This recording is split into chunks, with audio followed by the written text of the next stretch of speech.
to Afghanistan and a major blow there to U.S. efforts to stabilize that conflict-riven nation. Elections for the key southern province of Kandahar have had to be delayed after regional police chief and U.S. ally General Raziq was killed in a Taliban attack.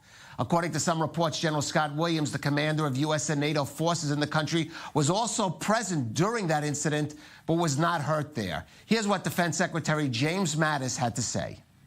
It's the loss of a patriot, but we remain absolutely committed to an Afghan-led Afghan reconciliation. We need to find who's done this, but right now we are going toward the election, and we will continue to defend the Afghan people. Obviously, they are not good at ballots, they're good at bombs.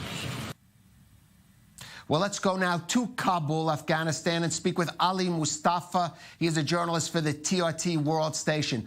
Ali, first of all, this incident, it looks like it was a tremendous breach of security here. To say the least, Caleb. It was a breach of security. Keep in mind that the top guy who died here, General Raziq, had, according to his own estimates, his own account, survived 40 assassination attempts.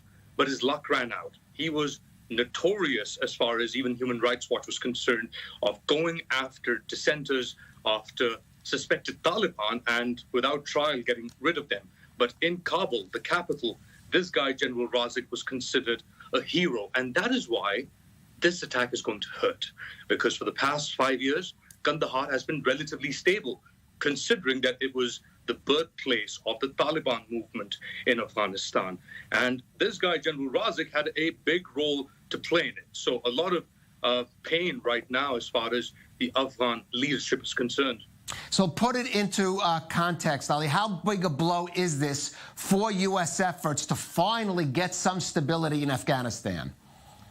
Well, let's look at the incident itself. It happened literally minutes after the top U.S. general in Afghanistan, Scott Miller, was holding a press conference with General Raziq and the governor of Kandahar province, who in fact has survived this assassination attempt.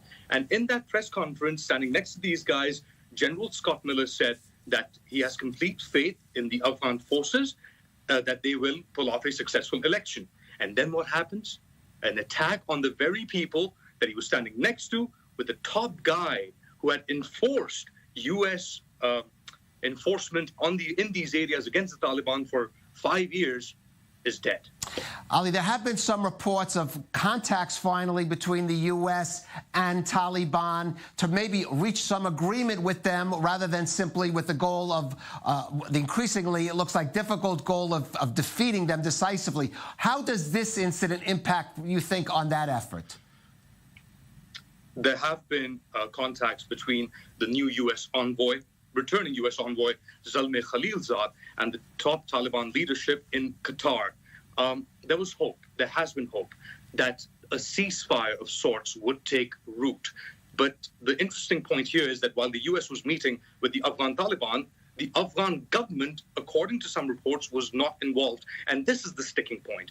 The Afghan government says that without their involvement, a local stakeholder in this, any attempt to bring peace with the Taliban without guarantees will fail. And this brings us to the wider debate. As far as the Afghans are concerned, many think the U.S. has already failed in Afghanistan. But ironically, at the same time, they don't want the Americans to leave, because they say that if the Americans leave without guarantees, it'll be a repeat of what happened when the Soviets left in the early 1990s. All right, there in Afghanistan, which some call the U.S.'s longest-running war, Ali Mustafa.